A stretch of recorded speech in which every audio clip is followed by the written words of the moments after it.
Welcome to the Jeff Crilley Show. And now, here's Jeff Crilley. Welcome back to the Jeff Crilley Show. Tammy Stffler comes from a state fair family. Year after year, the golden crispy goodness of her creations wows fairgoers. Tammy, welcome to the Jeff Crilley Show. Appreciate it. Awesome. Well, I get so excited this time of year, and I don't even know how somebody like you looks. Do you look forward to the state fair, or is it 30? It's 21 days. 24 days. 24 days of work. I mean, that's I don't know. That's a marathon, isn't it? Well, it's 24 days of the actual fair being open, but it's a month prior to, just to set up, a week prior, post to tear down.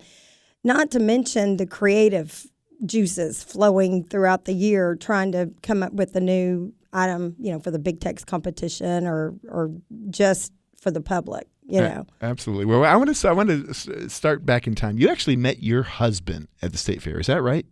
I didn't meet him at the state fair, but our first date was like our school fair day at the State Fair of Texas. The first time my mom allowed me to get in the car with the boy and go somewhere, and it was the State Fair of Texas with him. They've got a new dating app. I'm just playing around.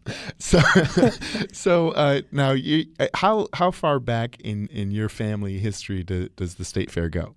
His family has been a part of it. His uncle started out there back in the early 70s, late 60s, early 70s with their first booth.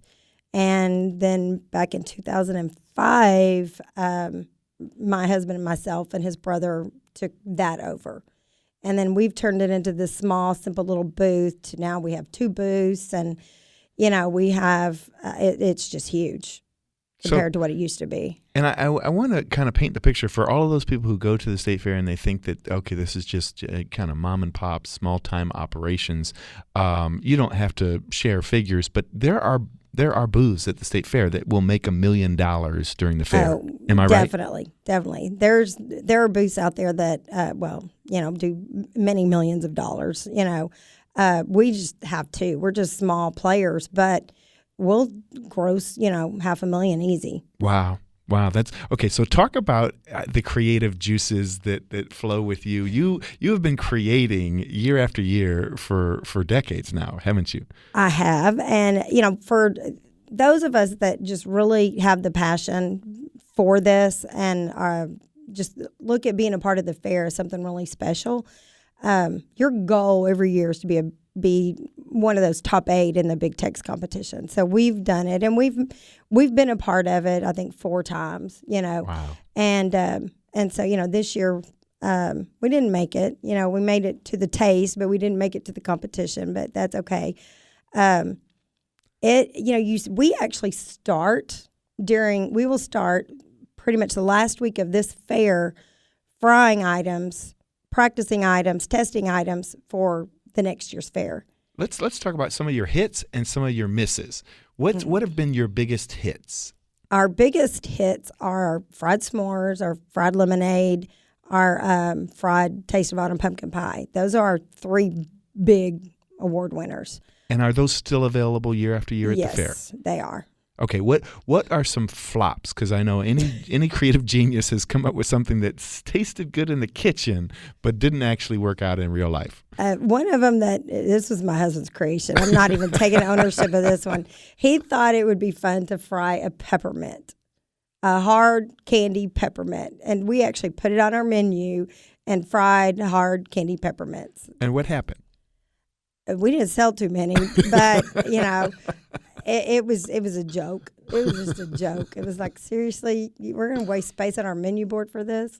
So are you always, it seems like your mind must always be working. You're going grocery shopping, you see something and you say, I wonder what this would taste like if I threw it in some batter. Oh, constantly. You can't even imagine. I mean, we are constantly looking. I get so many cooking magazines that I have, became subscription of, just so we can see what's out there and what we can do. Okay, so right here for those of you who will be watching this on YouTube, we have a new creation for this year's fair. Talk about it. Last year they came out with the gourmet beers, and one of them made the Big Tex finalists. It was the funnel cake beer. So we decided that we wanted to get on that bandwagon. So we went out, and since we have fried s'mores, it's kind of, we decided to go out and find a s'more flavored beer. So that's what we did. We went out and created a s'more flavored beer, and, we rimmed the top with some chocolate and marshmallow and graham cracker, and then put the beer in it and plop a marshmallow on top, and it is awesome. Well, my daughter Sarah is here. She's eyeing the beer. She is of legal drinking age. I think Sarah should take. I don't think it's too early to be drinking. I think Sarah should take the first sip. Wow. So the rim is circled with, is this marshmallow and graham cracker?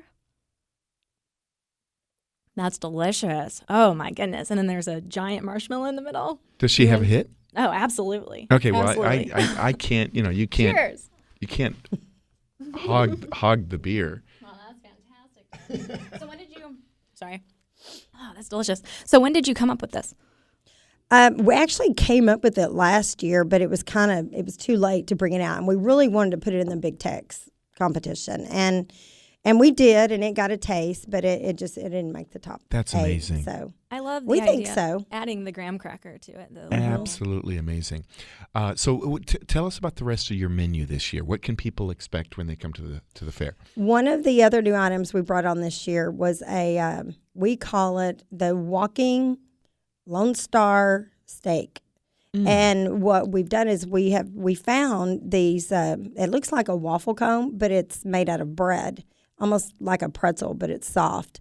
And we've got prime rib that we are cooking, and with onions and peppers and some cheese and filling it in there, almost like a Texas Philly cheesesteak, basically. Right. Oh, and serving it with some au juice and a horseradish sauce. Wow. So what is your average day like at the fair? I mean, what time do you get up? What time do you go to sleep? Get up about 7 to get ready to get, we get there at 8. The gates open at 10. So we get there at 8 to set up. And, we work 16, 17-hour days. Is that right? We don't close until, anywhere between 11 and 12. I've never thought of this question, but I'm going to ask anyway. What do you eat at the state fair? Not much. You're so tired from working. We drink lots of water. Honestly, and this is one of my items at my fair, but one of my favorite things at the fair, we have stuffed olives and fried. They're stuffed with cream cheese and fried with an Italian seasoning batter. That's my favorite thing. Wow. I live off of those pretty much. But, there's some good healthy food out there. There's some salads and things like that. Fried peppermint. I know what I'll be eating. So tell us a little bit about the Oreo of the week, Tammy. This year, Oreo came out earlier this season with a red velvet Oreo, a cotton candy Oreo, a cookie dough Oreo, and some others. And so we chose the 3 that we felt would be good. Problem was we couldn't get enough to run the whole fair. So we decided we will promote one a week. The fair's 3 weeks long. So we're starting the fair off with the red velvet. It will be dipped in a batter and fried and drizzled with cream cheese. And then our second week, we will do the cookie dough, and it'll be fried, drizzled with chocolate and chocolate chips. And then the third week we'll close out with the cotton candy Oreos. And they'll be fried, sprinkled with sugars, and with a side of cotton candy. That sounds amazing. I am the biggest cookie dough fan. Which week is the cookie dough Oreo? Week 2. Oh, week 2. Sarah plans to live out there. Yes, I'll be for a all 3 weeks. reoccurring. Oh, that's Sarah again. Okay, anything else that people can look forward to when they visit your booth? When they visit our booth, smiles on our faces. Absolutely. Lots of good fried food. We love to get opinions from our patrons, ideas.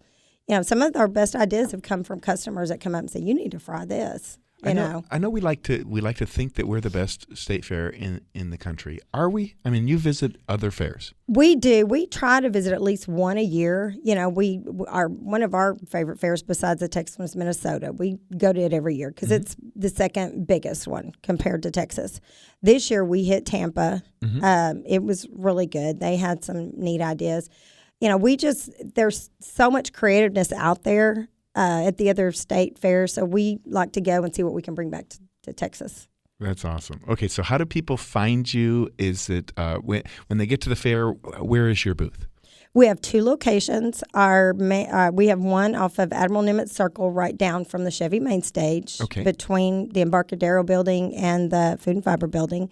And then we have one on the Midway, just left of the back Midway Arch.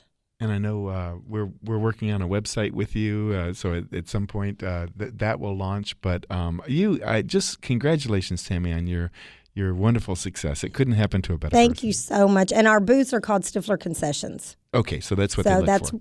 They can look for that on their signage. And the State Fair of Texas is September 25th through October 18th. Plenty of time to go visit Stiffler Concessions and Tammy Stffler.